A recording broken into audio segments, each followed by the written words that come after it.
Good evening, brethren. Tonight we're gonna read Revelation 12. And by the way, tonight is the last day of Matzot in our calendar. Alright, so as you guys remember, last week we read Revelation 11, in which the two witnesses appear on earth, then they are killed, then they resurrect, they go up to heaven, like Messiah did in the book of Acts, in a cloud. Then we see the seventh trumpet being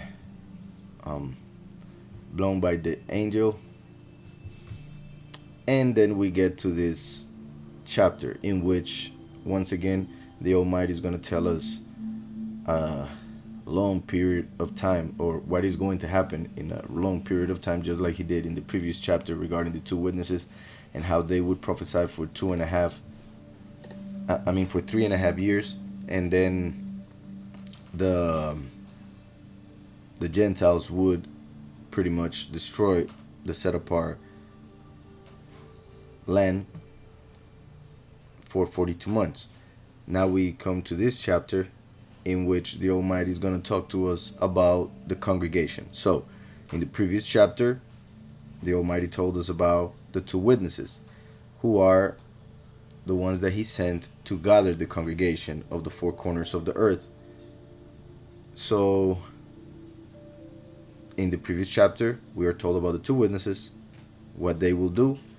And then in this chapter, we see the congregation that is pretty much gathered and taught by the two witnesses during the first 3.5 years. So since this congregation is taught and sealed on their foreheads with the name of the Father and the Son during the first 3.5 years, then, as we are about to see, most of this chapter has to do with what starts to happen right after the two witnesses are killed and the enemy is going after the congregation to destroy them. Yet the Almighty tells the congregation what to do in order for them not to be killed by the beast. Now, I already told you pretty much what happens on this chapter. This pretty much a revelation of the second Exodus, which we also see in the words of the prophets, a lot of other parts in scriptures. But in Christianity, not everybody, but most people in Christianity teach or have heard regarding this chapter things that are pretty much misinterpreted just because it looks so much like what happened with the Messiah 2,000 years ago. Since we are about to read about a virgin, the first thing that comes to everybody's head is the virgin who gave birth to the Messiah. However, the way John or Yahushua speaks about the whole sign that he sees shows us that he's talking about something else that was already fulfilled 2,000 years ago in a literal way, but now is going to fulfill in a spiritual way. And I will explain as we read. I'm just saying that because most people tend to read this chapter and discard it as something that already happened. They see it as, oh well, this version is when Messiah came to this world, and then they read everything pointing only to what happened 2,000 years ago, missing the actual point of the chapter. So I just want to make that clear for if any of you go to hear other teachings regarding this chapter, then if it is in Christianity, obviously, because it is the book of Revelation, most people will talk about either that it already happened, and also that it has to do with the actual mother of the Messiah, Miriam, whom they call Mary. So that was one thing. The other thing is that the sign that we are about to read here was fulfilled in a way in 2017 during the feasts of the 7th month. And perhaps a lot of you guys have heard of it because of the way it was fulfilled, I repeat, in the heavens. I could show how it was in 2017, and also in a way how it would look perhaps in 2024 if everything were to start in during this year. And I say that because of all the signs that are happening at the moment. For instance, the many rumors of war that, as we know, will lead to the third world war, and as I have said, that would be the second seal of Revelation 6. So, with all that said, let's start with Revelation 12, verse 1 says, "Now a great sign appeared in heaven, a woman clothed with the sun, with the moon under her feet, and on her head a garland of 12 stars." So Yahushua says that it is a great sign, not only a sign, a great sign appeared in heaven. So he's seeing something in heaven, not on earth, as in when Miriam gave birth to Messiah, but he's seeing it in heaven. A woman clothed with the sun. In the heavens, the sun goes through 12 constellations. Of those 12 constellations, there is a woman who happens to be the virgin, and represents how the Messiah would come through a virgin. The light of the world would come through a virgin. That's why the sun goes through the virgin during the now 7th month for the stars, as prophesied by the book of Hanok or Enoch, come late now, pretty much about a month, because of the rebellion of the angels. The stars would get in the end times would get confused, and then would confuse pretty much the times in a way, which also has to do with the fact that the Almighty said that he would shorten the time of the end. So one way of doing that is readjusting the clock, and since the clock of this world is based on the moon, stars, and the sun mainly, then by the Almighty changing certain things with the movements of those stars, then time would also change. So he sees a woman in the heavens, that is Virgo. So he's seeing Virgo in the heavens when the sun is in Virgo. That is very interesting, because what I just said was that in the book of Enoch, we are told that the stars by the end of times would not reach in their time. They would get lost pretty much in time. And as we check on a software that, like I said, I can show you guys, if we check on a software that now with all the technology that we have, we can use to see the movement of the stars during the past 2,000 years, for instance, we can see how, for instance, when the Messiah came as the lamb to die in the first month, which is that of the ram or the lamb in the sky, he died on that month when the ram, or I repeat, the lamb was in the heavens the same month. But now the stars are late by several days, so by the first month the sun is still in Pisces, so, or Pisces, my bad. So in the 7th month, 2,000 years ago, when the sun was in the 7th month, it was in the constellation of judgment, the scales. But now it is in the constellation of Virgo. So that is very interesting, because we just read in Revelation 11 on the previous study about the two witnesses and how they will die, and I also explained how the scripture points to the two witnesses dying on Yom Kippur, which is the 10th of the 7th month. What we are about to read happens a few days after that, a very 5 days after that, which is when Sukkot starts, which is another feast that lasts 7 days and represents the second Exodus. So it is during that time that the enemy will become a threat to the congregation that was following the two witnesses, and that is why the Messiah said that the chosen few, when they see the abomination of desolation in this world, then they will have to flee to the mountains. And this is what we are about to see in this chapter. And I say all of that because since Yahushua is saying something that has to do with the 7th month, we would expect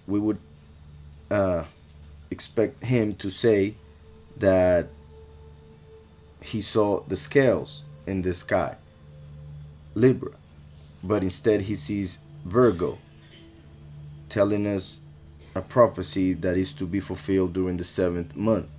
And what I mean by that is that he's pretty much telling us the time in which the end times would happen. He's telling us the time or how the heavens would look when the end would come. For Virgo would be in the sky during the 7th month, which is how it looks nowadays. So that is, I believe, a very important key regarding the times and how Yahushua was shown our time. For if it were to last 200, 300 more years, that would also change. Just like 300 years ago, it wasn't as perfect as it is in the heavens. I repeat, how the sun goes through Virgo during the time that 2,000 years ago was going through the constellation of the scales. So, a great sign. It is a great sign. Yahushua himself is telling us, so we should pay attention to it. Obviously, 2,000 years ago, when a virgin gave birth to a man, that was a huge sign that the Almighty was doing something great, like he prophesied in Isaiah. But in this case, the sign is in the heavens. It's talking about, I repeat, Virgo as a sign of the times in which all of this would happen. So a great sign appeared in heaven, a woman clothed with the sun. So the sun was going through Virgo, with the moon under her feet. In 2017, this whole picture was seen, was seen through software that we use nowadays to see the heavens and how it was looking. Since if we were to look at Virgo while the sun is in Virgo, we couldn't see any stars. So he was shown the way in which it would look, just like, well, I'm not saying that he saw it through his software, but pretty much like we are able to see it through this software that we can use nowadays. So he saw a woman with the sun, and yeah, my point was that if we were to see it during the day, we wouldn't be able to see the stars. But through this technology, we are able to see where the sun was and where the moon and where the planets were. And that's how we were able to see that all of this was fulfilled on 2017. And if we were to check throughout history, it had it happened in 2017. It has never happened, nor will it happen again. Not like that. And if it were to happen, it would be like in 1,000 years, something like that. I believe was the number that was going around. And if it were 1,000 years later, that would be during the time of the judgment, the great judgment. So it was a great sign. A woman clothed with the sun, with the moon under her feet, and on her head a garland of 12 stars. So Virgo, the sun was going through it, the moon on her feet, and on her head 12 stars as a crown. Above Virgo is where we find Leo, the lion of Yehudah, which is the tribe that represents the kings. That's why Yahushua, who brings the kingdom, came from Yehudah. That's why David, who is the king of Jerusalem, came from Yehudah. So the lion above her head pretty much represents kingship. On that constellation, there are 9 main stars, pretty much 9 stars that we can see. Obviously, there are others around, and well, still in the same constellation, so we could even count 12 if we wanted to. Yeah, we could count 12 with the software that we have, but since not all 12 could be seen with the naked eye, then what happened in 2017 was even more amazing or interesting, as I am about to show. Here we would be in Jerusalem, September, if I'm not mistaken, it was the 23rd. However, something even more amazing, I believe, happened during the first or the previous 9 months. The sun right here is in the constellation of Virgo. I'm gonna take away the land so you can see the whole constellation. You can see here the moon on her feet, and it's pretty much, well, you can see how lit up it was. So you could see the moon on her feet, you could see the sun in Virgo lighting the whole constellation, pretty much as in the light of the world coming to the congregation. On top of her head, we can see that on that day there was an alignment of Mercury, Mars, and Venus with the 9 stars of Leo. So that represents the 12 stars, for in Hebrew, even in Greek, stars is a name that is also used for planets. Planets simply means that this type of stars have a different movement than the rest of the stars that are within several constellations. So in this case, we see the 9 of Leo that represents kingship, the lion of Yehudah, plus this alignment of 3 stars, 3 planets, that would make 12 stars for the 12 tribes of Israel. Besides that, you can see Jupiter right here, which is also interesting because Jupiter, when it comes to the positive sense of it, represents the second coming, the last coming as a king. Jupiter is called the king planet. Some say that Jupiter was previously called Yahu Pater. Yahu Pater as in Yahweh the Father. And I repeat, some claim, obviously it was later changed to become the representation of Zeus. So that's why it also has a negative connotation. Since it is a wandering star or planet, it represents the prodigal son who would come to become the king, but would first be in sin. I repeat, as the prodigal son, so that's why like a wandering star. Yahweh appearing as the father.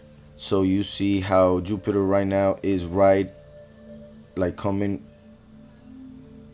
out of Virgo, through, like right in between her legs, as if she was giving birth to the king, to the one who will reign, as we are about to see in the chapter. If we go back in time, right here are the days, 22, 21. You see how Jupiter is going in. So Jupiter was in Virgo, as in her belly, so she was pregnant. And Jupiter then came out of her as her baby during this time right here. So she gave birth to what represents the last during this time of a great sign and alignment on top of her head. But not only that, Jupiter was in Virgo for 9 months, which obviously is the time that takes to give birth. So let's go right here. That will be 1st of September. She's Jupiter's still inside.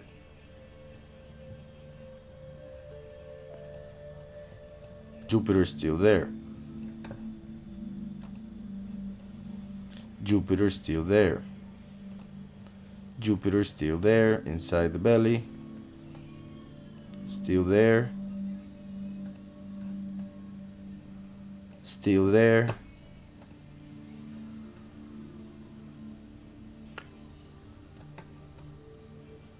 And that will be already the 9 months, right? So here goes.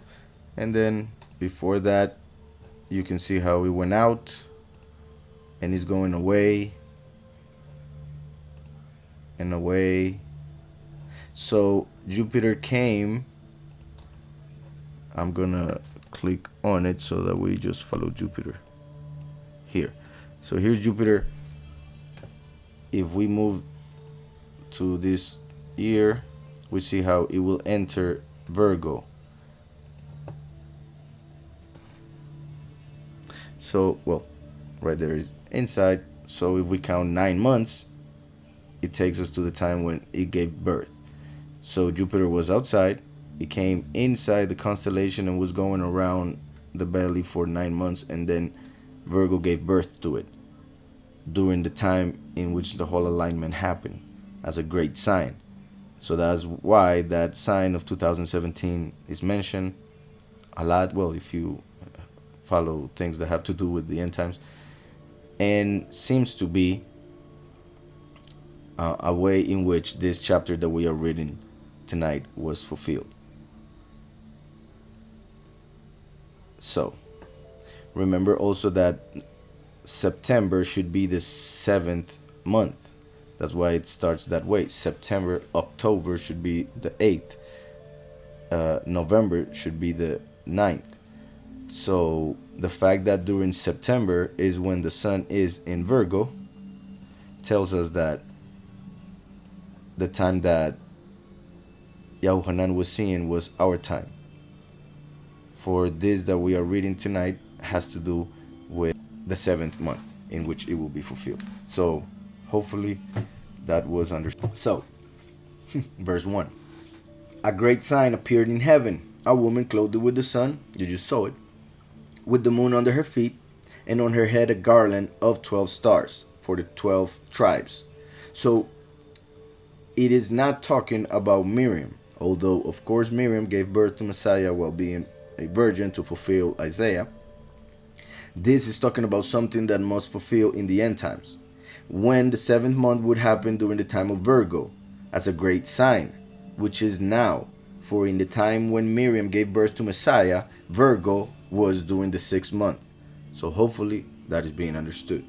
Verse 2. Then being with child, which is like what we just saw represented by Jupiter. Jupiter would be that child. Then being with child, so the virgin with child. Just because of this, most people read this and say that just is the same thing that happened 2,000 years ago. That was fulfilled already, so let's just skip it.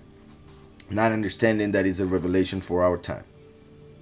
And like I always say, since the Almighty would manifest twice as first and last, what the first would fulfill spiritually, the last would fulfill physically, and vice versa.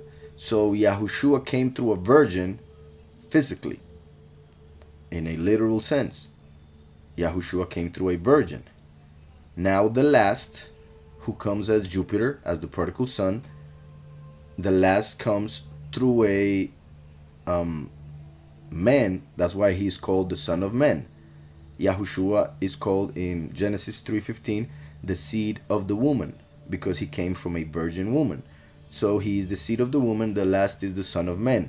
So the last comes through man, and that's why he comes with sin from Adam. So he's like the prodigal son. And just like Yahushua came as the high priest, the last comes as the great king. So through the first and last, the Almighty brought the priesthood and the kingdom, so that the chosen few may become kings and priests, or a kingdom of priests. So, just like in a physical sense, Yahushua came through a virgin 2,000 years ago, in a spiritual sense, means that the last will appear from a congregation that is a virgin. So, a congregation that is formed in the end times, for it is young, and is a virgin, for the seed that is in her is that of Yahweh, the word of Yahweh, which is the name of Yahushua HaMashiach. So the name of Yahushua is the seed that is placed in the woman, which is the congregation formed in the end times. And as we see, the chosen few are virgins because they are the congregation that does not mix with the false congregations. The false congregations are called whores in scriptures. The great whore of Babylon is the worst of them all. But all false doctrines come from that same spirit. So, just like Yahushua came from a physical virgin, now the last comes through a spiritual virgin, meaning the congregation, who is a virgin, who is a woman, according to the symbolism that we see in scriptures. I hope that's clear. Just like Yahushua came through a virgin, in a physical sense, to be born in this world, the last will be born through the congregation, who is a virgin, but his birth, since we're talking about the spiritual fulfillment of it, his birth will be when he actually fulfills what he came to do in this world, and therefore it happens when he resurrects. When he gets the eternal life in his resurrection, that is his actual birth. Yahushua got flesh when he came to this world, and he was already life, he was already the truth, and he had no sin. So he came through a virgin in the physical sense, and he fulfilled his birth. That's it. The last comes, it's the prodigal son, and needs to be killed and resurrected, and his resurrection is the birth. Like we also have seen in Isaiah regarding the chosen few, when they are transformed, that is their actual birth. Yahushua said that we need to be born again of the water and of the spirit, in a physical and the spiritual sense. So I will continue verse 2. Then, being with child, she cried out in labor and in pain to give birth. So let's say, well, we saw that sign that happened in 2017. That would be a sign like when you are on the road driving, or whatever you may be riding, if you are going somewhere specific and you need to look to the signs will tell you that the place is approaching, or where to go to find the place. There will be no point to the sign if the sign was placed right at the place. So a lot of people were expecting that when the sign happened in 2017, that everything would blow up on that year or on the next right away. So I guess a lot of people have also discarded that sign because of the fact that we are 4 years later. But we have seen everything that has happened during the past 4 years, and it is a lot. And well, pretty much 3.5 years, for we are just beginning 21. So we have seen all that has happened, and we are seeing here that it says she cried out in labor, and the Messiah tells us that before the end there would be labor pains. So 2017 could be seen as a sign that the labor pains would increase, and that is what has happened since 2017, since September 2017 when this happened. So then, being with child, she cried out in labor and in pain to give birth. And another sign appeared in heaven. In this case, the sign, I guess, is not as amazing as the one that we just saw. It's pretty much just the constellation of the dragon, which, interestingly enough, pretty much 6,000 years ago, well, depending on, well, we could say 4,000 years ago also, when close to the time, right after the flood, close to the time when the nations were scattered, and right before the Torah was given, instead of the star of the north that is seen nowadays as the one that is right in the middle of all stars and that it doesn't move and all stars revolve around it, back in that time, it wasn't Polaris or the North Star. It was a star that is found in the tail of the dragon. So the dragon used to be the one going around the earth, as we read in Job, accusing everybody of sin. He was right in the center of the firmament, as he is the Elohim of this world. But it has moved since, and Yahweh is placing in that same spot of the heavens a constellation that represents the chosen few, his sheepfold, the remnant. So he's basically showing us in the heavens that he would take away the authority from the dragon, from Satan, to rule the earth and rule the times and everything else, and give that authority to the chosen few, to the congregation, to become the center of the firmament of the heavens. So also there are some who have made certain calculations with that constellation of the dragon and have noticed that the tail of the dragon, pretty much, if we were to take it as an angle, like the tail, let's say, is like this, but if we take it like an angle and then spread each line, it would take a third of the heavens and therefore a third of the stars of the heavens. So all of this is also seen through the constellations in the heavens that the Almighty created, because as Yahushua said, that as it is done in the heavens, let it be done on earth, showing how what was written in the heavens through the stars in the constellations was a teaching of what would happen on the earth. So, and another sign that is interesting, because the first said now a great sign, now it says another sign. Like I said, the previous sign was great, was amazing. There were so many details to it. The other is it's also a great sign, but it's not as great as the previous one. So another sign appeared in heaven. Behold, a great fiery red dragon, having 7 heads and 10 horns. 7 heads and 10 horns. As we read more the book of Revelation and also the book of Daniel, we see how these 7 heads are 7 angels that follow or serve Satan, Lucifer. These 7 angels are above 7 empires that have ruled throughout human history. So each of those angels was over an empire or over a nation that became an empire and ruled over the whole world, the known world of that time.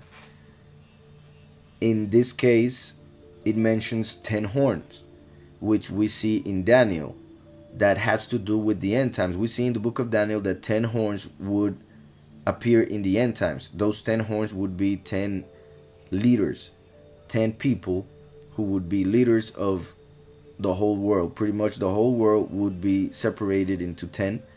So let's say one leader would get 5 nations under him. So the presidents of those 5 nations would have to answer to him. And then the other nations to another one, and so on and so forth. So the whole world separated in 10, divided amongst these 10 leaders, who are called the horns of the beast. So the horns are men, the heads are angels. And those men who are the horns rule over the lands and the nations over which those angels are set. Well, pretty much those nations are given to those angels. So the horn of each of those 10 horns rules the nation that is under that angel. So it said 7 heads and 10 horns, and 7 crowns on his heads, or diadems on his heads. 7 crowns referring to what I was saying. The 7 angels had authority or kingship over an empire. Like, for instance, the 4 that we see, pretty much by the time of Daniel, 3 had passed already. We had 4 to go, which were Babylon, the one in which Daniel was when the dream happened of the statue, and when Daniel also had a vision of 4 beasts. First Babylon, then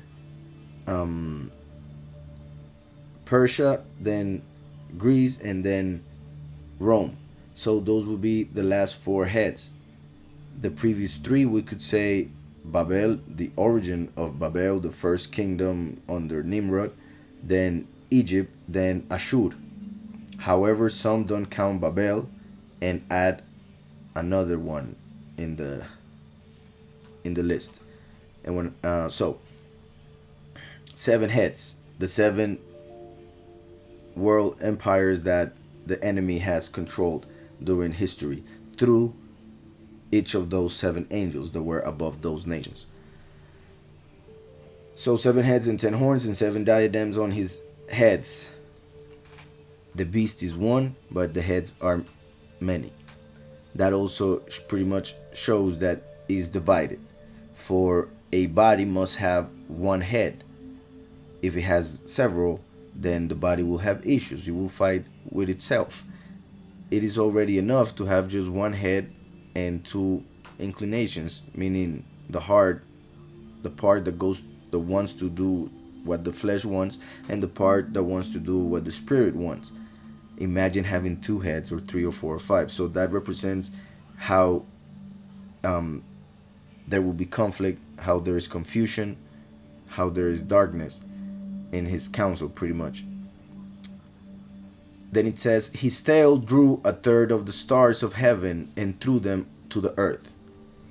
Like I said, the constellation in the heavens, pretty much the tail of the dragon takes 1/3 of the stars. So his tail drew 1/3 of the stars of heaven and threw them to the earth. This is something that will happen, as we see in, for instance, Revelation 6.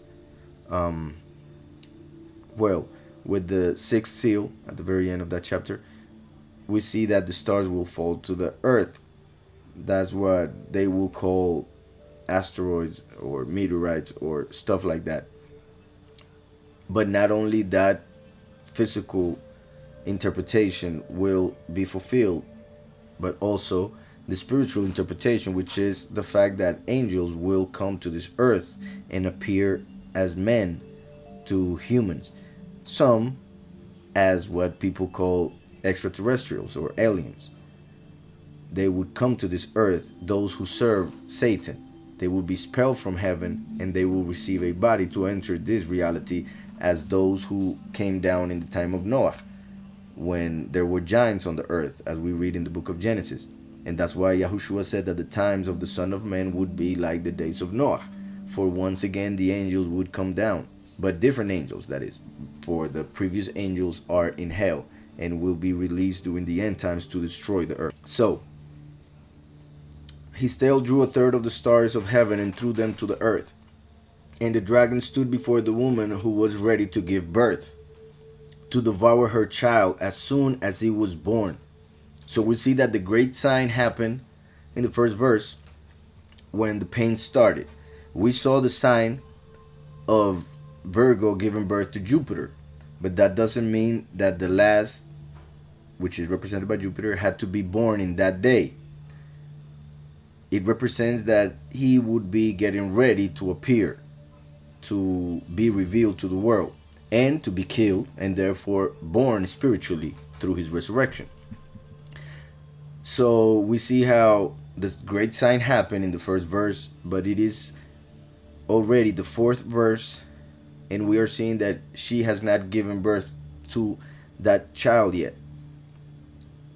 And the enemy wants to destroy the child, for the enemy knows what it represents, his destruction, his fall. So the dragon stood before the woman who was ready to give birth. So the enemy will try to destroy the congregation of the chosen few. And many of the Christian congregations of the world will be pretty much destroyed or affected by the fact that the beast will be looking for the true congregation. So the dragon stood before the woman who was ready to give birth, to devour her child as soon as he was born.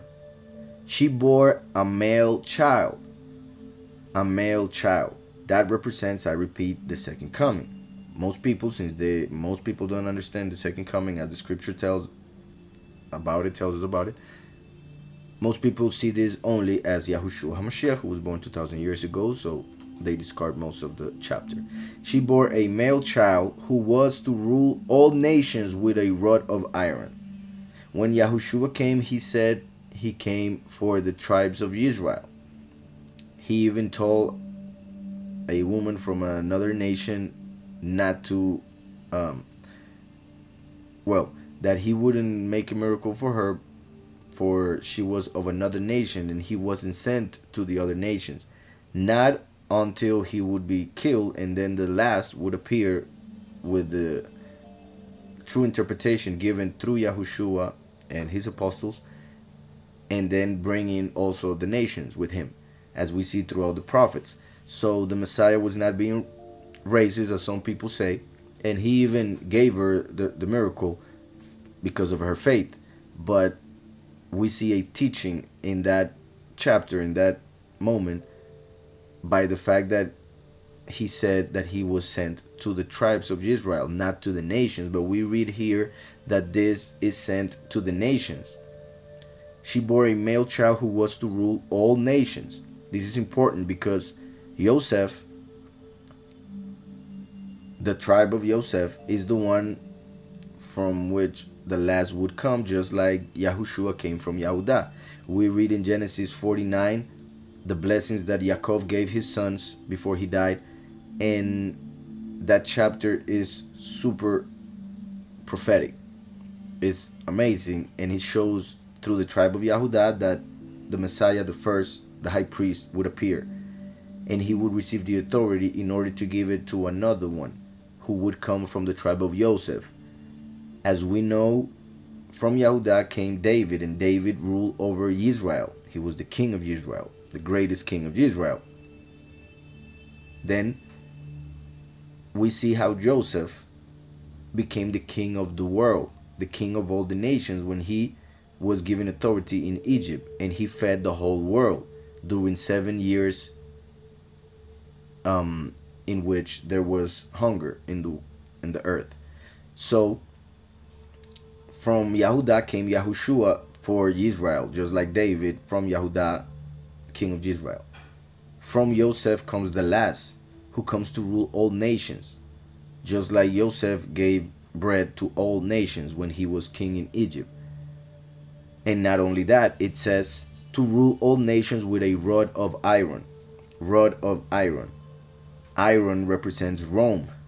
So that has to do with Isaiah 63, where it says that Yahweh will appear as a Gentile in the end times, coming as a king. So when Yahushua appeared as a high priest, he came clearly from Yahudah. He came to his own, but his own did not accept him. They killed him, as we see in John 1. But the last, as we see in Isaiah 63 and many other parts of scriptures, comes from the nations, from the Gentile nations, for Israel would be scattered across the four corners of the earth. So when the Messiah, the last, the second coming, the prophet, like Moshe would appear, he would do it through the nations as a Gentile, according to the worldview of the time. For nowadays they call good bad and bad good. Well, evil good and good evil. They call those who call themselves Jews but are not, they call them Jewish and Israelites. The scripture says that they are the synagogue of Satan. So everything nowadays is upside down, backwards. And that's what the enemy has done in order to confuse the world. So obviously amongst the Jewish people there are some who may be Israelites, but most of them, and really most of them, are not. And they know it, at least those who really study. So, as I was saying, she bore a male child who was to rule all nations with a rod of iron. So the last comes from the Gentile nations as a Gentile to the world, as prophesied in Isaiah 63, that he would come from Rome, is what is being said in that chapter. Edom is Rome.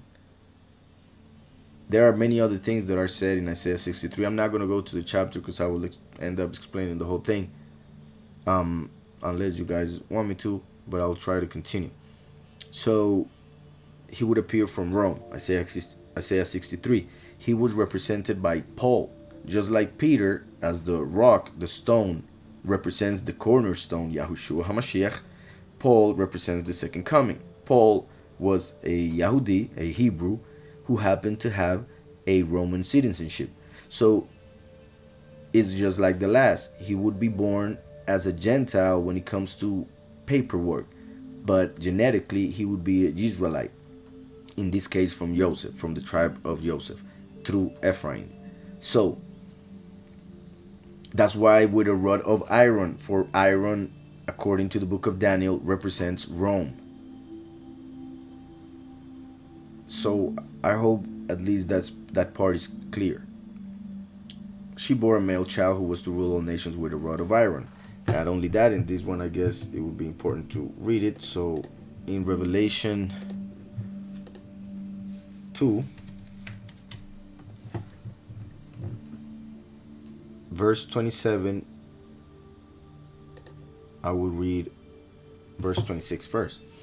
And he who overcomes, this is Yahweh speaking through the revelation that he gave to Yahushua himself, and which Yahushua sent through his malach, Mikael.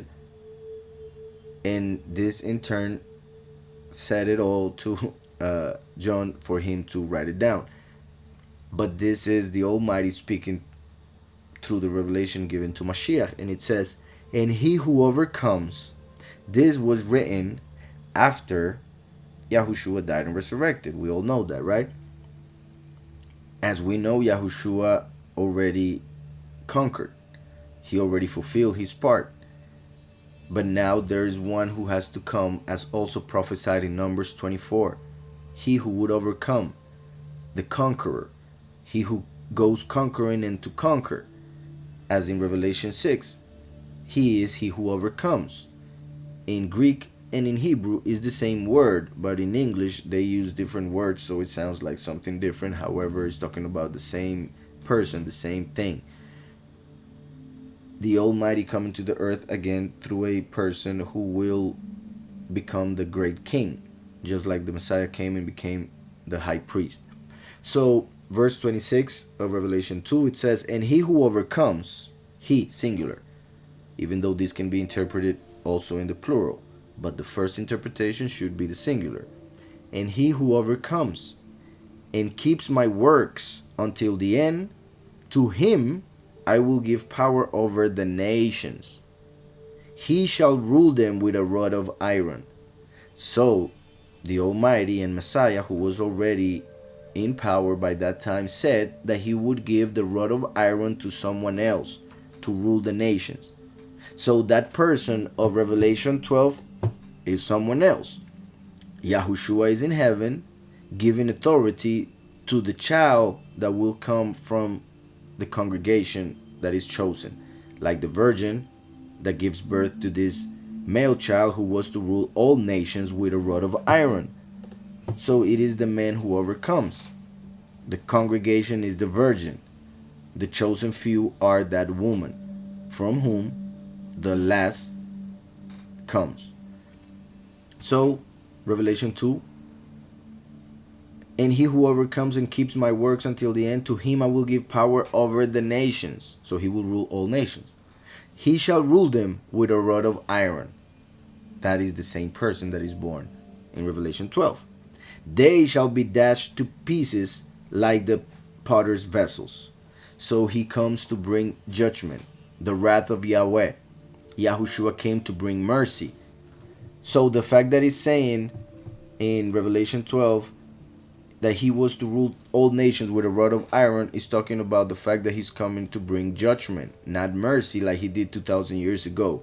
So it is talking about something new. It's not talking about something that happened 2,000 years ago, like most people say. So she bore a male child who was to rule all nations with a rod of iron. And her child was caught up to Yahweh and his throne. We saw on Revelation 11, the previous chapter, that the last, who is one of the two witnesses, was killed, then resurrected 3.5 days later, and went up to heaven in a cloud, just like Yahushua did in Acts 1. So we saw that in Revelation 11, the previous chapter. And we see here the same moment explained from a different perspective. And her child, that is one of the two witnesses when he resurrects, was caught up to Yahweh. That means in a cloud goes up to heaven. And his throne. So he's taken to heaven and brought to the throne, meaning brought to the Almighty so that he may receive power. And this is also seen in Daniel 7. In Daniel 7 we see verse 13. I was watching in the night visions. He was already talking since the beginning of the chapter about the visions that he had. The fact that he says night visions again here shows that it represents the end times when the last comes like a thief in the night. So I was watching in the night visions, and behold, one like the Son of Man. That is the Son of Man, the last, the second coming. Coming with the clouds of heaven. When he goes up in a cloud in Revelation 11. He came to the Ancient of Days. So he goes up to heaven and to the throne. He came to the Ancient of Days, and they brought him near before him. So near before the throne.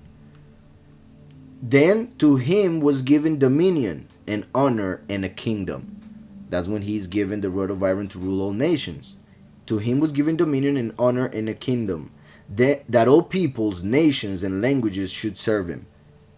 His dominion is an everlasting dominion, which shall not pass away, and his kingdom the one which shall never be destroyed.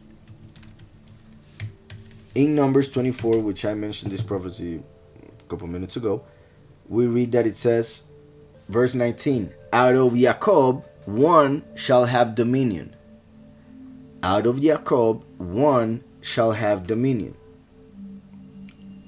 which we just saw in Daniel 7 and in Revelation 2 and in Revelation 12.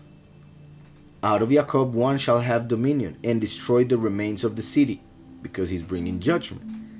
The same is mentioned previous verses back. Verse 17, I see him but not now, I behold him but not near. For it would be a prophecy for the end times. And this was said thousands of years ago. A star shall come out of Yaakov. Stars represent malachim, angels. In the physical, literally, a star appeared in the heavens when Yahushua was born. But in the spiritual, a star, Mikael, is born as a person in the end times. A star shall come out of Yaakov. So from Yaakov, from Joseph, a malach would be born. A scepter shall rise out of Israel. So a king, a scepter, like the rod of iron to rule all nations. So, going back to Revelation 12. And her child was caught up to Yahweh and his throne, like we just saw in Daniel. Then the woman fled into the wilderness. So after the resurrection and ascension of the two witnesses, the woman fled to the wilderness. This is key. This is important. This is the second Exodus. The woman fled into the wilderness.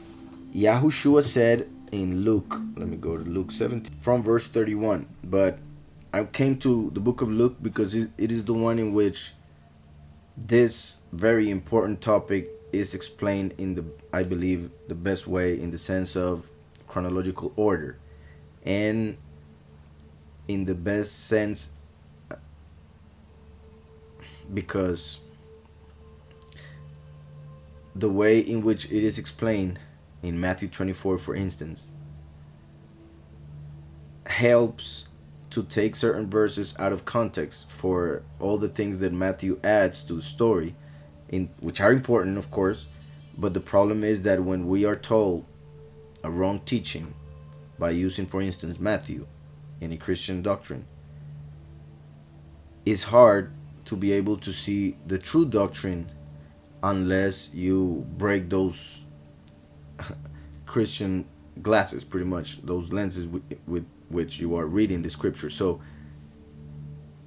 Matthew 24 tends to be difficult to understand if you already have the Christian view of the rapture, for instance.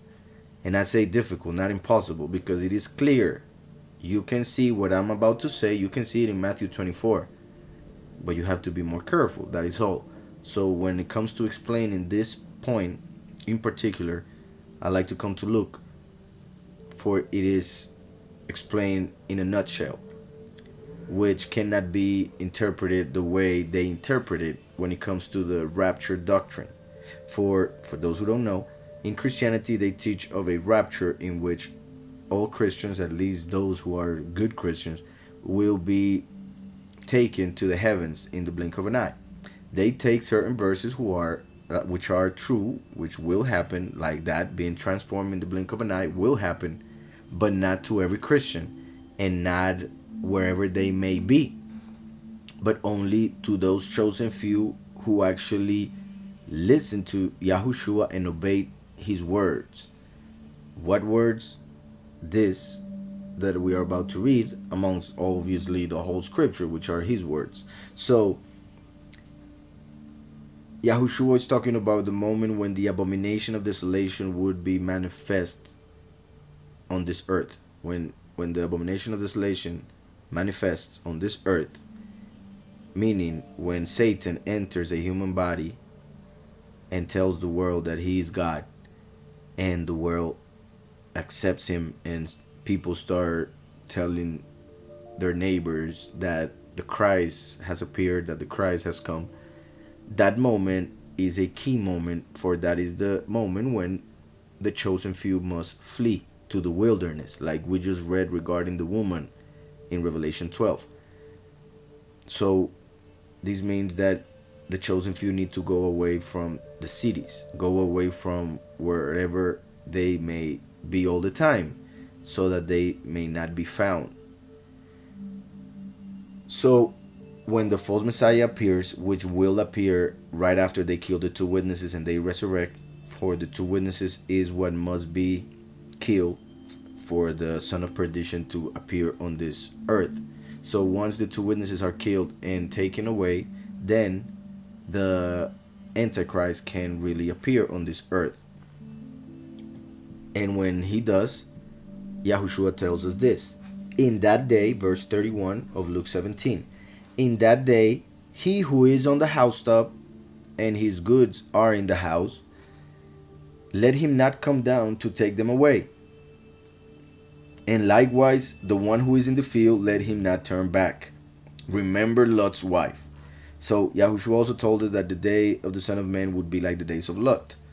So that's why he's mentioning remember Lot's wife. If we go to scriptures and read what happened with Lot's wife, we see that two angels went to Lot's house in Sodom and Gomorrah to tell him that Sodom and Gomorrah was going to be destroyed.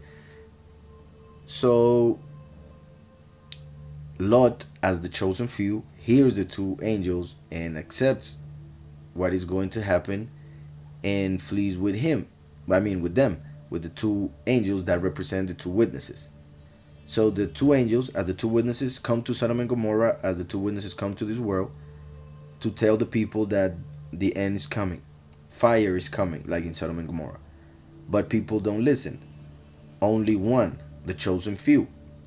And he, Lot, has a wife that represents the many, as in Christianity. They both go with their two daughters. They go with the angels. He listens, but she doesn't. She looks back, as in she was either, well, there are several reasons, but for instance, she didn't really believe the angels.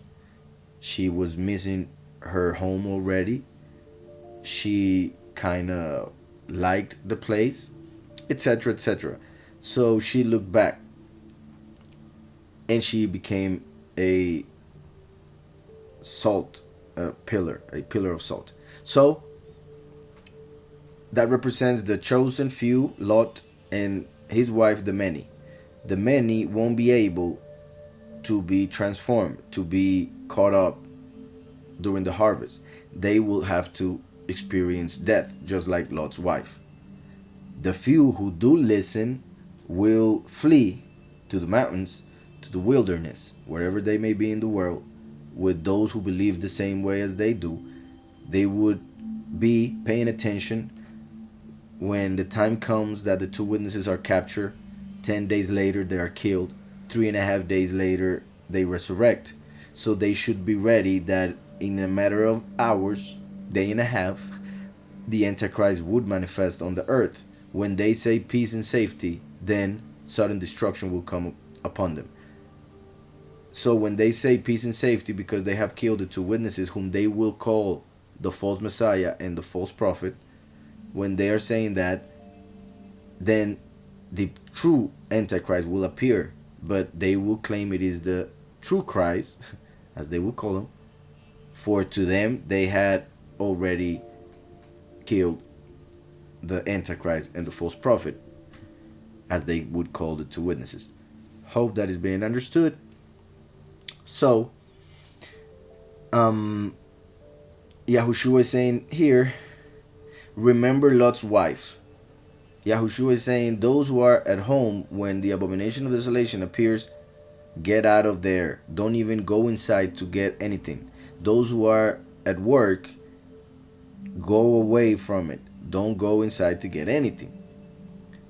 Then it says, whoever seeks to save his life will lose it, and whoever loses his life will preserve it. So Lot's wife was trying to save her life, thinking that going away to the mountains was actually one in debt. She thought going there was dead for sure, yet was the way to be saved. And I say that because the enemy will bring thoughts of doubt and thoughts of fear when the time comes, because that will be pretty much the greatest test of faith for those who are part of the remnant. So whoever seeks to save his life will lose it, and whoever loses his life will preserve it. I tell you, in that night, what night? The night in which hours before, during that day, for it 31 says, in that day, he who is at home, flee to the mountains. For I tell you, in that night, so hours later, I tell you, in that night there will be two men in one bed. The one will be taken and the other one will be left. So Christians take this verse from Matthew 24, for instance, which is separated from the previous verse by like 10 verses, so they tend to get lost after 10 verses. They get lost in context, so they take that verse out of context and say that that is the rapture, that two will be in one place, one will be raptured away to the heavens and one will be left there. That's how they interpret it. But then the question that we should ask those people who believe that is, so who are the previous people who actually listened to Yahushua? Who are those who actually fled to the mountains? They are the ones who obeyed, while these other two didn't obey. So these other two would be in trouble. And if the one who fled is the one who obeyed, the one who stayed is in rebellion. There is one in the middle, the one who is taken. The one who is taken is pretty much like Lot's wife. For that person didn't go to the mountains. Perhaps he or she was expecting a rapture.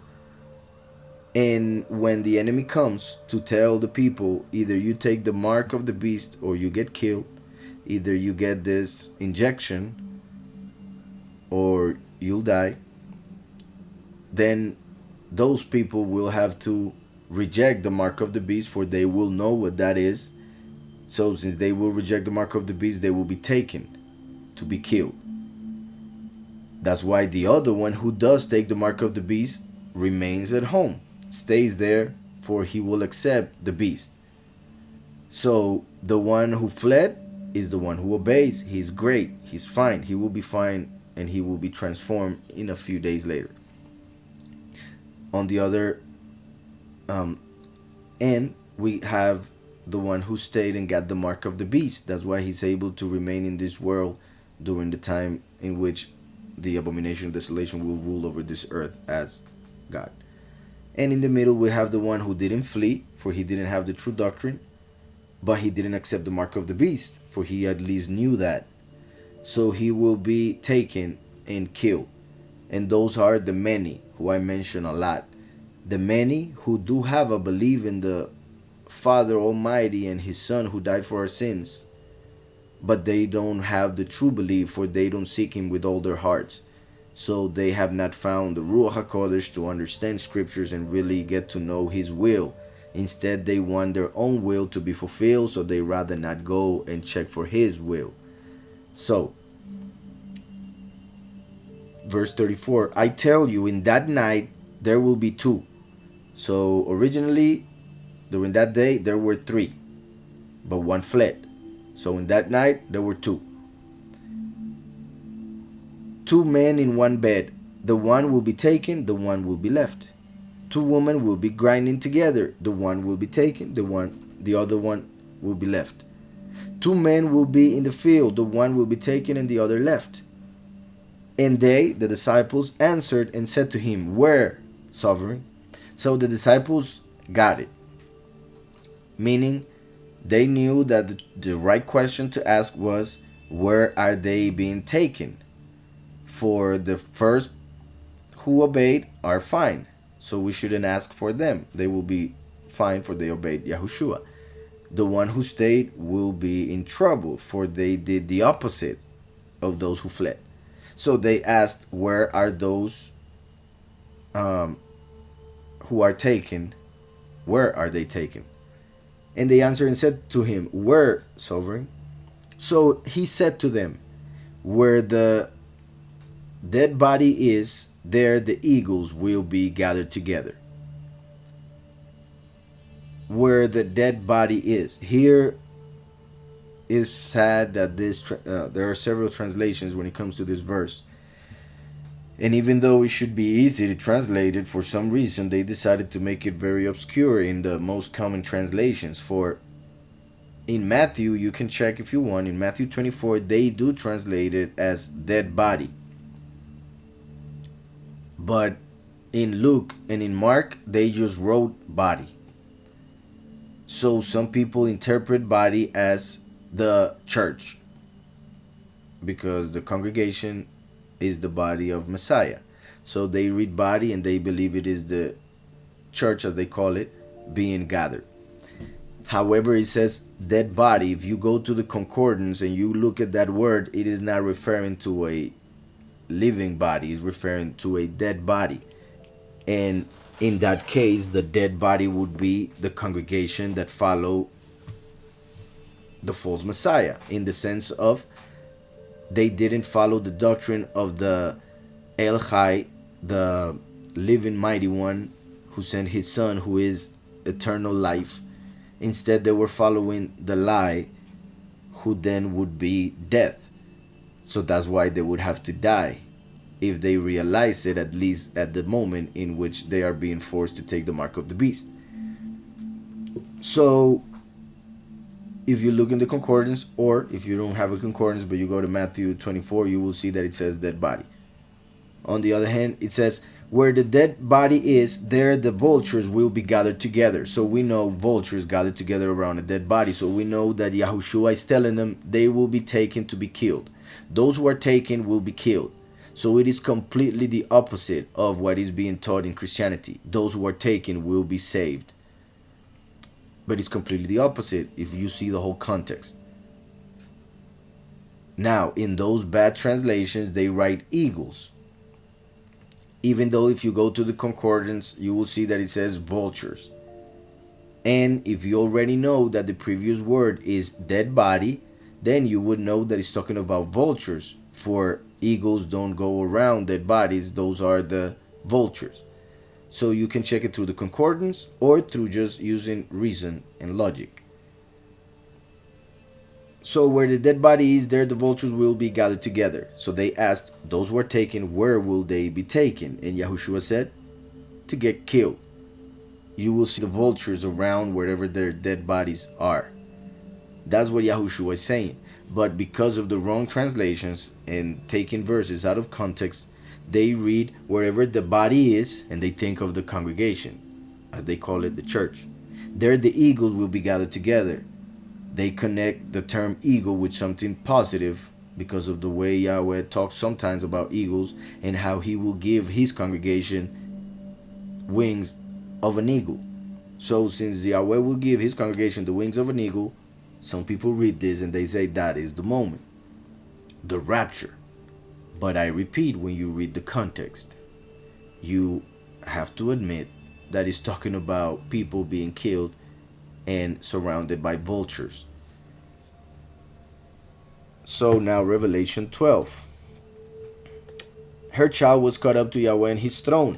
Then the woman fled into the wilderness. So once the witness like Moshe goes up, is the time for the congregation to flee to the wilderness. For in between these two moments, the abomination of desolation will manifest on earth. Then the woman fled into the wilderness where she has a place prepared by Yahweh. So that's why the congregation shouldn't worry. They should just act and Yahweh will take them to the prepared place. Interestingly enough, when Yahushua left, we read in the book of John 14 verse 2, in my Father's house are many mansions. If it were not so, I would have told you. I go to prepare a place for you. I go to prepare a place for you. We just read that it says, then the woman fled into the wilderness where she has a place prepared by Elohim. So Yahushua said that he would go to prepare a place for the chosen few to be there after the second Exodus. In my Father's house are many mansions. If it were not so, I would have told you. I go to prepare a place for you. And if I go and prepare a place for you, I will come again and receive you to myself. I will come again, the second coming, and receive you to myself, that where I am, that there you may be also. So this also has a connotation of the wedding of the Lamb, as we see in Revelation 19. Messiah came 2,000 years ago to pay for his bride. And he said, I'm going to go to build a house for us to live as a family. And then once the house is ready, I will come to get you. Which is how normally marriages would happen in the Hebrew culture. After a year or two, the groom would come back as a thief in the night and surprise the woman and take her to now her new home. So that's why it says, I would have told you, I go to prepare a place for you, and if I go and prepare a place for you, I will come again and receive you to myself. So, Revelation 12. Then the woman fled into the wilderness where she has a place prepared by Yahweh, by Elohim, that they should feed her there 1,260 days. 1,260 days, meaning 3.5 years. So she will flee after the first 3.5 years, and she will remain during the second 3.5 years in the place that Yahushua prepared for her, that they should feed her there 1,260 days. So there won't be a lack of food. That's why nobody should take anything with them, for that may be their fault. So they should just go out when the abomination of desolation appears. Yahweh will feed them, even if it were necessary, with heavenly bread, manna, as he did back in the day. But then when the chosen few are taken to the place that is prepared for them, they will be fed there. And obviously, it could be talking about physical food, but mainly spiritual food. Plus, we will be given new bodies, which will be obviously completely amazing, and is not pretty much, we're not with these bodies, these brains, capable yet to understand how huge that will be. That they should feed her there 1,260. And war broke out in heaven. So once the witness like Moshe goes up, he goes to the throne, gets power. While this is happening, the congregation is fleeing to the mountains. For in the heavens there would be a war. So I go back. When the witness like Moshe goes up to heaven, he goes to the throne, he receives authority in order to take Satan out of heaven. So after Michael now has received authority through Yahushua, through his death, believing in Yahushua, now he goes and fights with Satan. So that's why it says, and war broke out in heaven. Michael and his malachim, or Michael and his angels. Malachim means messengers. Michael means who is like Elohim. Who is like Elohim. So Michael and his malachim fought with the dragon. So Michael will fight Hillel. In fact, when Hillel, Lucifer, said what is written in Isaiah 14, when he said that he would be like the Most High, is the time when the Malach Michael said, Michael, which is his war cry, he said, who is like Elohim? When Lucifer said that he would be like Elohim, he was pretty much saying a rhetorical question to show that Hillel, Lucifer, was crazy, was out of his mind. So Michael and his malachim fought with the dragon, and the dragon and his malachim fought, but they did not prevail, nor was a place found for them in heaven any longer. This is key, any longer. For many people believe, for misinterpreting this chapter and other parts of scriptures, that Satan, Lucifer in this case, for there is a Satan that is already, the throne is already on earth, who is like a lion, going around looking for whom he may devour. But Lucifer, as the power of the air, as the mighty one of this world, still in heaven, and he needs to be taken out of heaven, and that will happen right after the two witnesses are killed and resurrected. So the fact that it says any longer is connected with a parable that is found in Luke also, of how pretty much Yahweh fired Lucifer ever since the Garden of Eden, yet gave him 6 days, for to Yahweh a day is like 1,000 days, 1,000 years for men. So 1,000 years are like a day to Yahweh. So 6 days were given to Lucifer for him to gather his evidence in order to go to court and be judged. So he fell from the favor of Yahweh once he gave the fruit to Eve. Yet through that act of Eve taking the fruit from Satan is how he became the Elohim of this world, or as they say, the God of this world. For when man listened and obeyed him is when man made him the ruler of this reality. So many people see him as destroyed and on earth since 6,000 years ago. Yet we read here that he's still in heaven, and he pretty much lost most authority when Yahushua came and died. However, through the parable that Yahushua tells us in Luke, pretty much Lucifer went around the heavens looking for those stars that would follow him. And in that way, he convinced a third of the stars. So throughout the past 2,000 years, he has been in the houses of those stars that accepted him.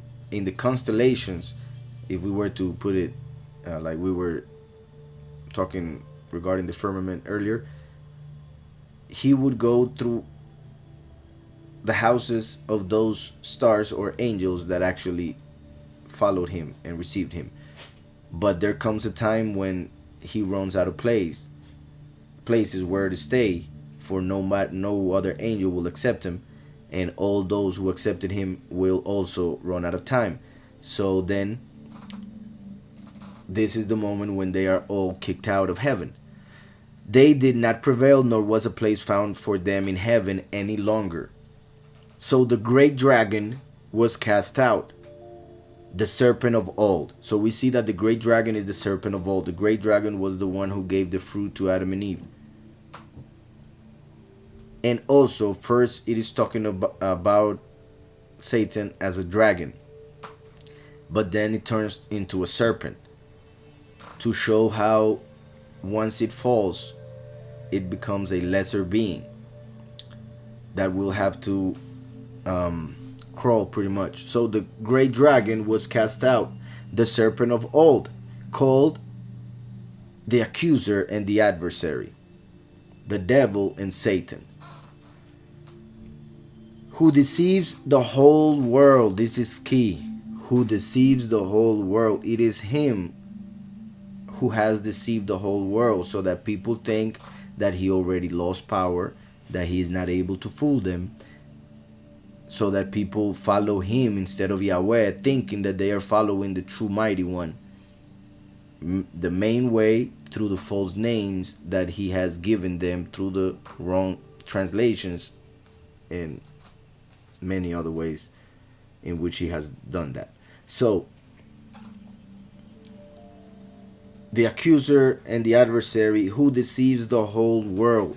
The whole world. This is so important to understand, for Christianity is pretty much a third of humanity. But it says here, the whole world. He will fool the whole world. And if the Almighty, as he says it also, didn't shorten the times, then even the chosen few would be lost. But because of the chosen few, then Yahweh will shorten the times. So that means the chosen few are 144,000. The whole world will be deceived. And we could say that even the many are deceived until the very last moment, when they wake up and they rather be killed than go to the lake of fire. So he deceives the whole world, and the many will realize it way too late. So, who deceives the whole world. He was cast to the earth, and his malachim were cast out with him. Cast out. That's important. That means that heavens is an inn, for they are cast out. So the heavens are not as we are told. It's pretty much another reality, another world where angels reside.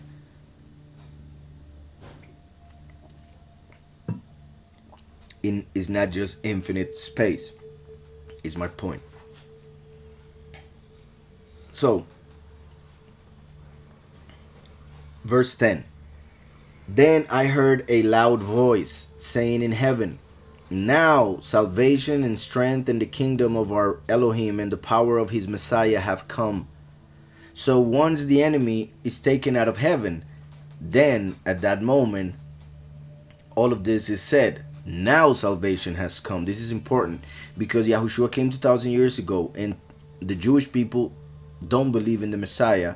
They don't believe in Yahushua as Messiah, for they were expecting everything to be fulfilled 2,000 years ago. They were expecting that if Yahushua was the Messiah, then everything would have been fulfilled in his time and even before he died, because they are expecting to be shown signs in order for them to believe. So they are of those people who say that seeing is believing.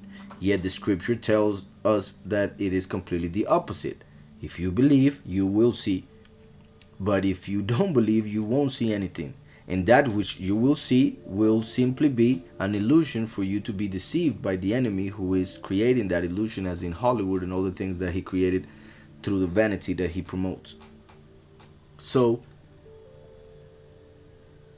then I heard a loud voice saying in heaven, now salvation, strength, and the kingdom of our mighty one, and the power of his Messiah have come. His Messiah.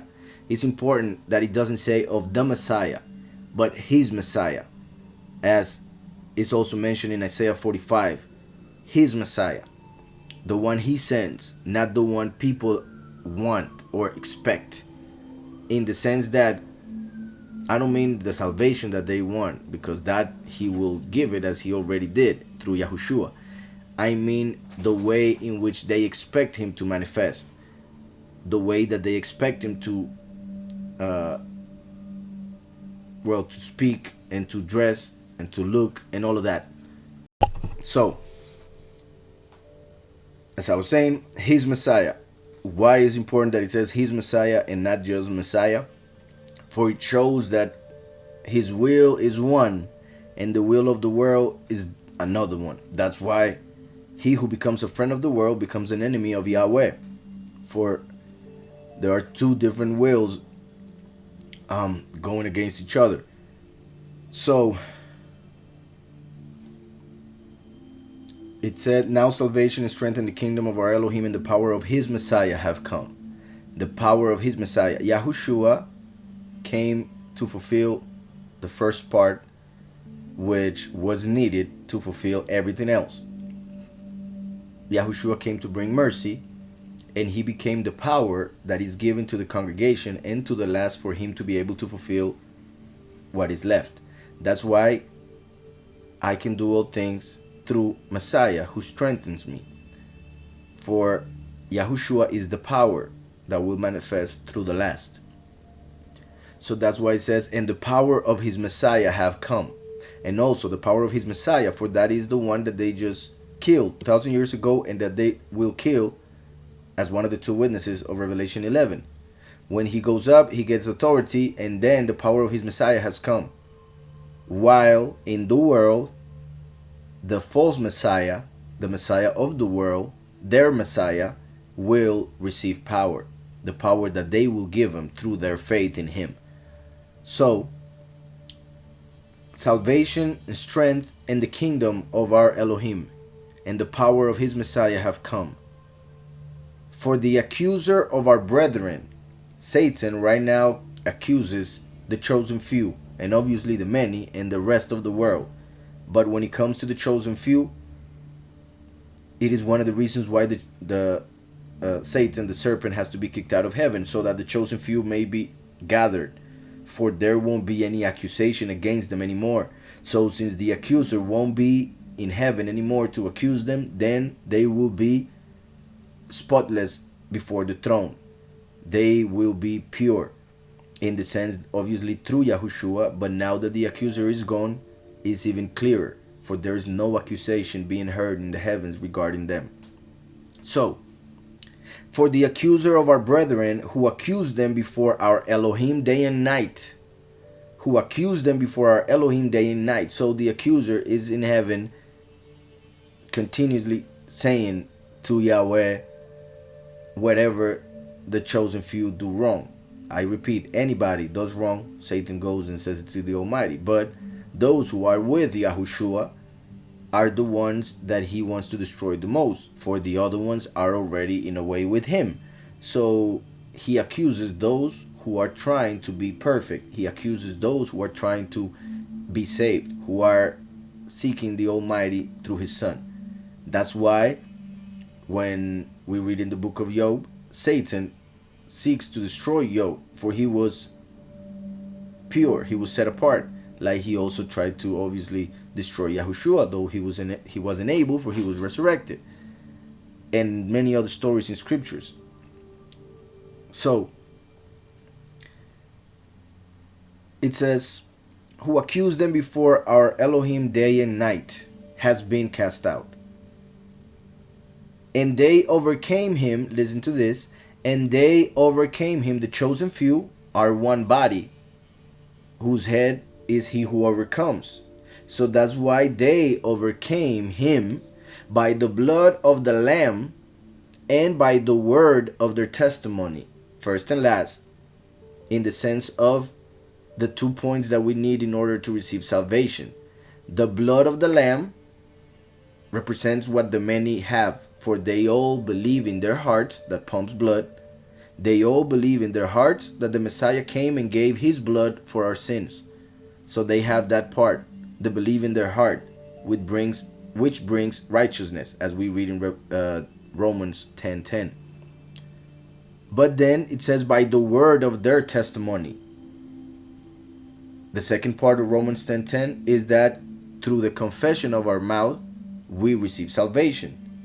Justification or righteousness comes through the belief in our heart, but salvation through the confession with our mouth. The confession of what? The word of Yahweh.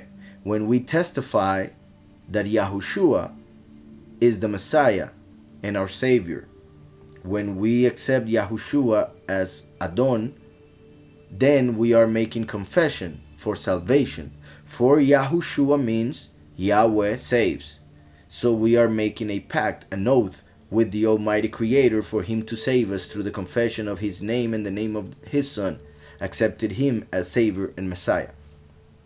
So the chosen few overcome the enemy through their testimony in their hearts, the blood of the Lamb, and the word of their testimony, which is the name of that person that died for our sins, which is Yahushua, the word of Yahweh. As we read in Revelation 19:13, his name, the name of the Messiah, is the word of Yahweh. So the word of Yahweh is his name, and therefore the word of their testimony is his name, Yahushua. As we read in Acts, when the disciples were teaching the name, the Pharisees told them that they were not allowed to do that, that they were forbidden from teaching the name. So, and they overcame him by the blood of the Lamb, that is the belief in their heart, and by the word of their testimony, that is the confession of his name. And they did not love their lives to the death. So they were willing to die if it came to that. For they knew that eternal life was guaranteed through Messiah. For they know. That's why, as we read in, which connects with this perfectly, we read in Luke that he who tries to save his life will lose it. But those who, let me see if I still have it open. Here it goes. It says, whoever seeks to save his life will lose it, and whoever loses his life will preserve it. Meaning, whoever leaves everything behind, his house, car, phone, clothing, food, even family, if the case may be, because hopefully families will go together. And that's why we need to pray and be an example and speak to those that are around us. So we just read that in Luke, and we see here in Revelation 12 that it says, And they did not love their lives to the death. So they lost their lives, so they received their lives during the transformation. They gave their lives away to Yahweh. They were willing to sacrifice their lives in this world, their plans for the future, and all the things that this flesh and this world tells us that we should want. Yet they, the chosen few, sacrifice all those desires of the flesh in order to receive the desires of the soul and the spirit, the will of Yahweh. That's why Yahweh gives them life. Therefore, rejoice, O heavens, and you who dwell in them. This is important because, as we will read next week, not next week. We're in Revelation 12 in about 3 weeks. In Revelation 15, we pretty much continue with this moment. So, Revelation 15 is a continuation of Revelation 11 and 12. We will see when we get there. But we see over there that by that moment, the chosen few will be harvested already and will be above the firmament, singing the song of Moshe and the Lamb. So the chosen few will be in the heavens. And there will be one song of two people, Moshe and the Lamb. That is to show that the first and the last, Yahushua and the witness like Moshe, will become one. For they will be singing one song above the firmament. So that means that by that moment, the chosen few will be inhabitants of the heavens. So that's why it says here, therefore rejoice, O heavens, and you who dwell in them. So the chosen few who will be now in the heavens above the firmament will be rejoicing. It is interesting that he's talking, well, in Hebrew, Yismach. Yismach would be rejoice, or he will rejoice. Yismach. If we rearrange the letters of that word, we get Mashiach. So those who have Mashiach will rejoice because they will be saved and taken to the heavens. So therefore rejoice, O heavens, and you who dwell in them, the chosen few now, and the 24 elders. Woe to the inhabitants of the earth and the sea. So now that the chosen few are taken to heaven, who were the trees of Revelation 7, now they are not mentioned as trees. They are mentioned as inhabitants of the heavens. They are mentioned, as we see in Daniel 12, as the stars of the firmament. So once the chosen few are taken up, they pretty much take the place that was left empty by the third of the angels. Each of the bodies of the angels was left there. They left their habitations in the heavens to come to this world and enter a body.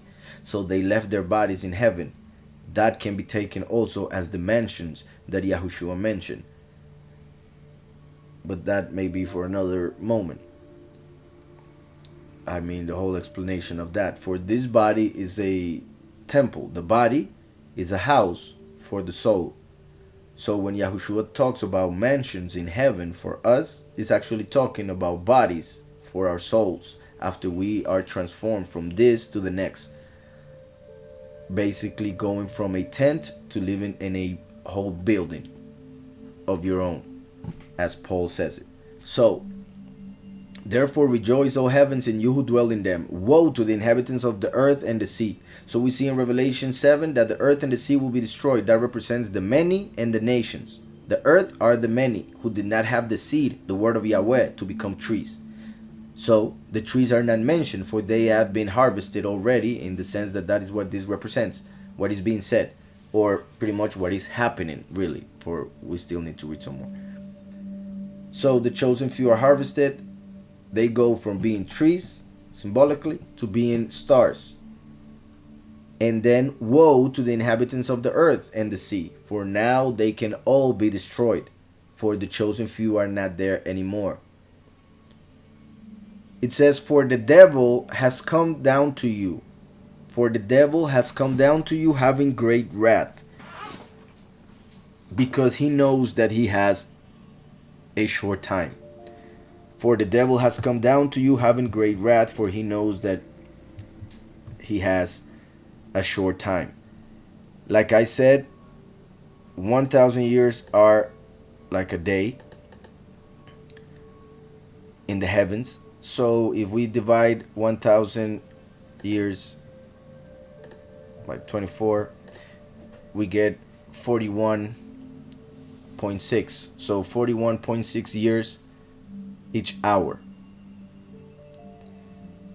And he will come to the world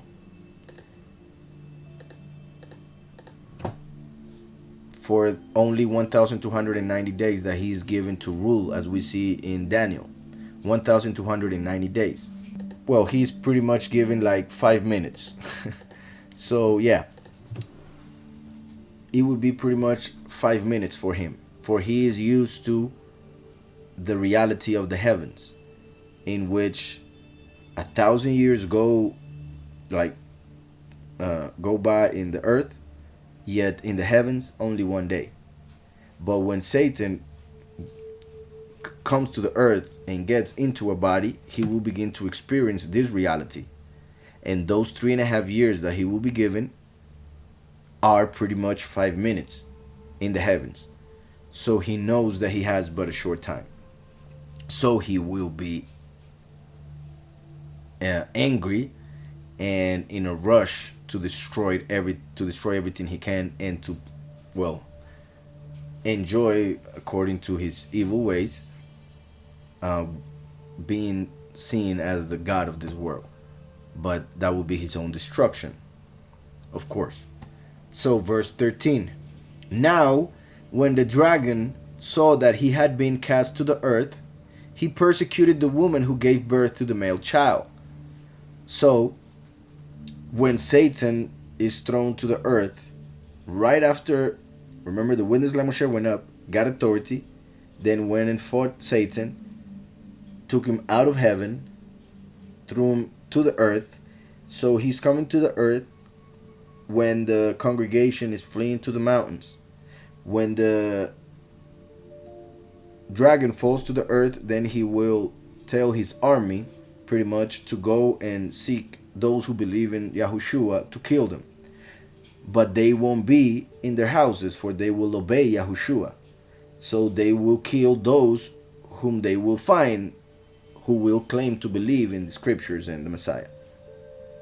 So that's why it says, now when the dragon saw that he had been cast to the earth, he persecuted the woman who gave birth to the male child. He will go after the congregation. But the woman was given 2 wings of a great eagle. Was given 2 wings of a great eagle. I already mentioned this, and the confusion that is made through this verse compared to Luke and what we read there. This should be instead connected to the Exodus, for during the Exodus, the scripture uses the same words. So we see that here we are reading about a second Exodus. Not only that,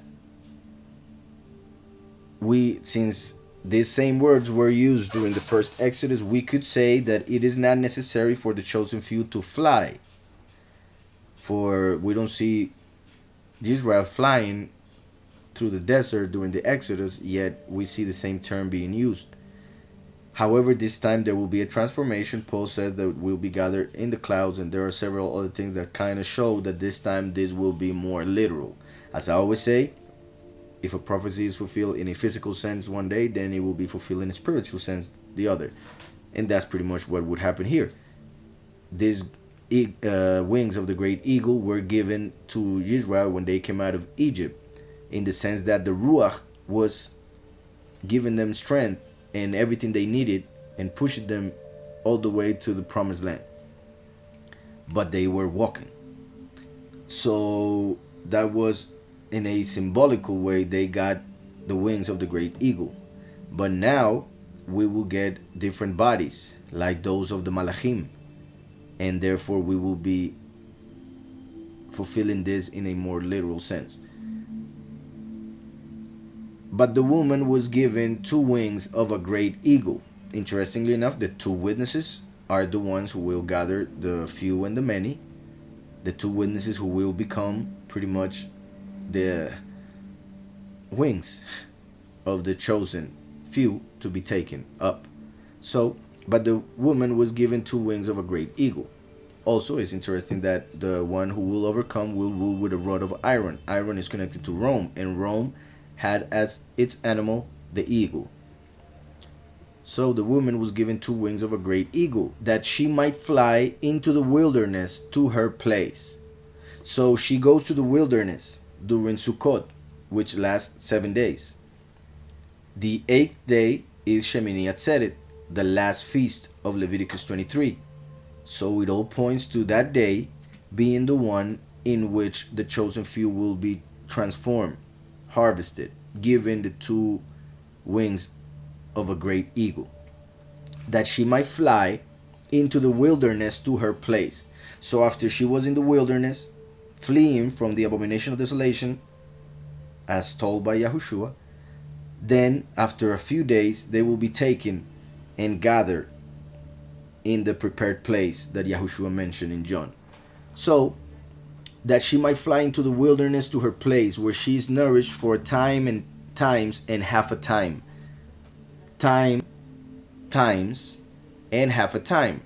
So time is 1 year, 1 cycle.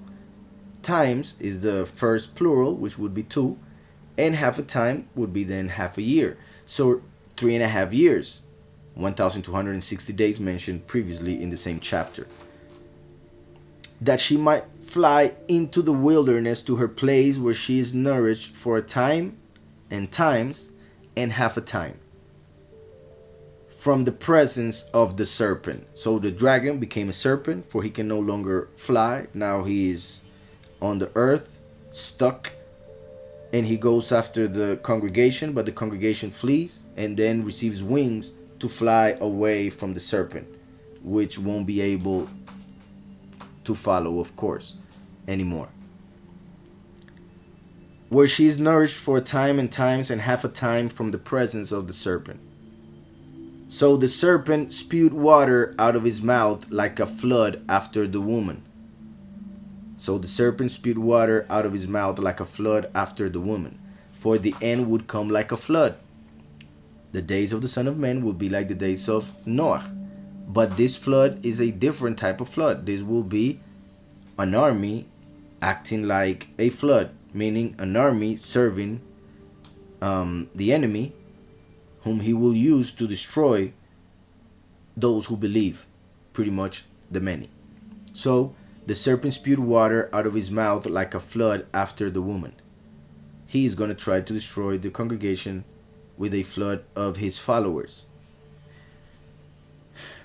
Also remember that the nations are represented by the sea. So this flood could be seawater. So the serpent spewed water out of his mouth, and this event is mentioned a lot in the prophets, also in Daniel, how the end would come like a flood. Daniel 9. So the serpent spewed water out of his mouth like a flood after the woman, that he might cause her to be carried away by the flood. So he's gonna keep trying. He's gonna send a huge army to destroy the woman, but the woman is gonna fly away. The water won't be able to get her. Verse 16. But the earth helped the woman. So I just mentioned how the earth represents the many and the sea represents the nations. That's why it said, woe to the inhabitants of the earth and the sea. But it will be a blessing for those who inhabit the heavens. So the chosen few are in the heavens. In the earth are left the sea and the earth, the land, the nations and the many.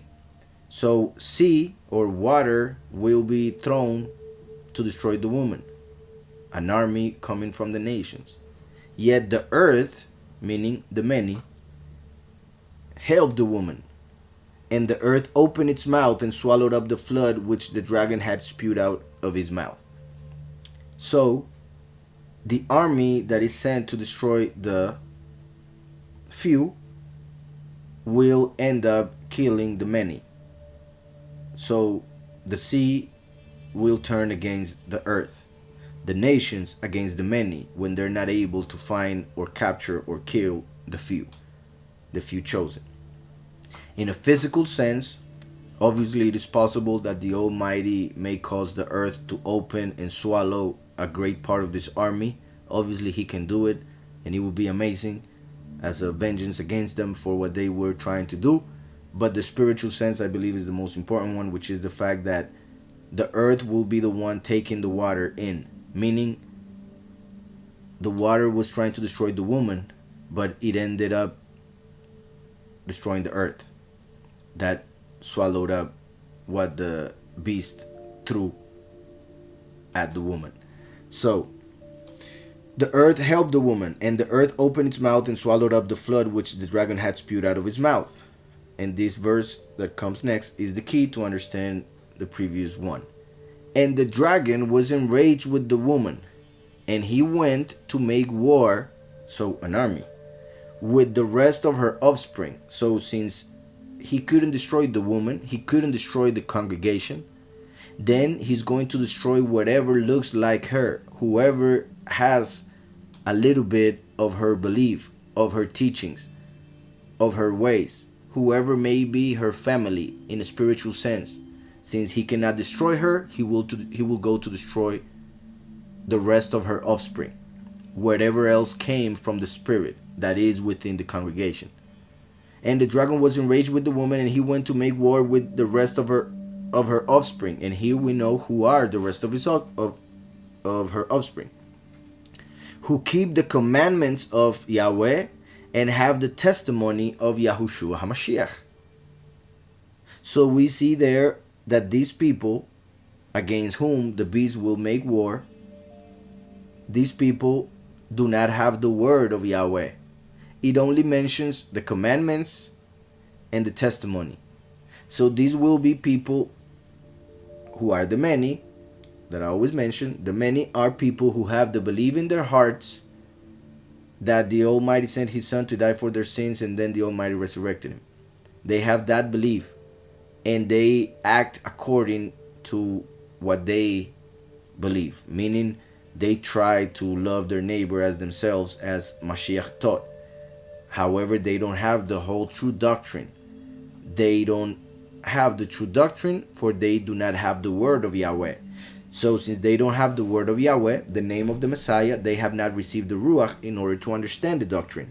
So they fulfill the commandments as well as they can with the testimony that is within their hearts. The fact that the Messiah came and died for their sins. However, they don't have the word, which is His name.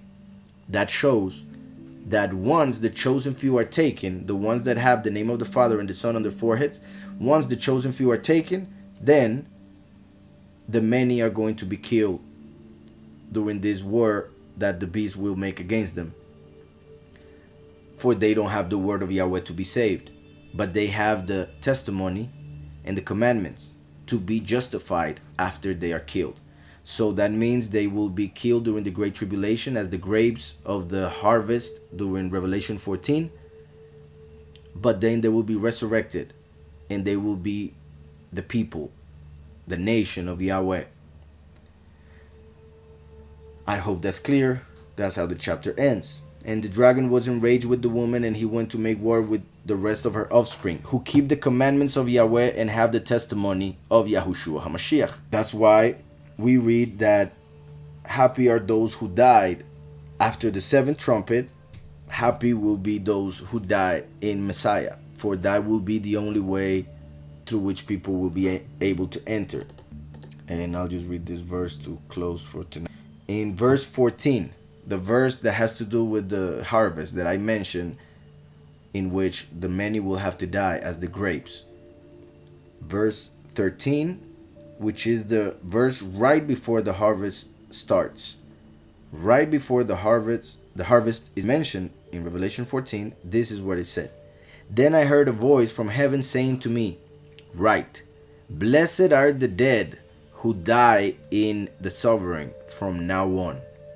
Once the seventh trumpet is heard and the chosen few are harvested without dying, blessed are the dead who die in the sovereign from now on. Yes, says the Ruach, that they may rest from their labors and their works follow them. So after the seventh trumpet, the only way to enter the kingdom of Yahweh is through death. For the ones that will be saved without dying will have to accept the true doctrine and follow it before that time. before the two witnesses are killed. So, hope that's clear. So, Yahweh bless you guys. Peace out.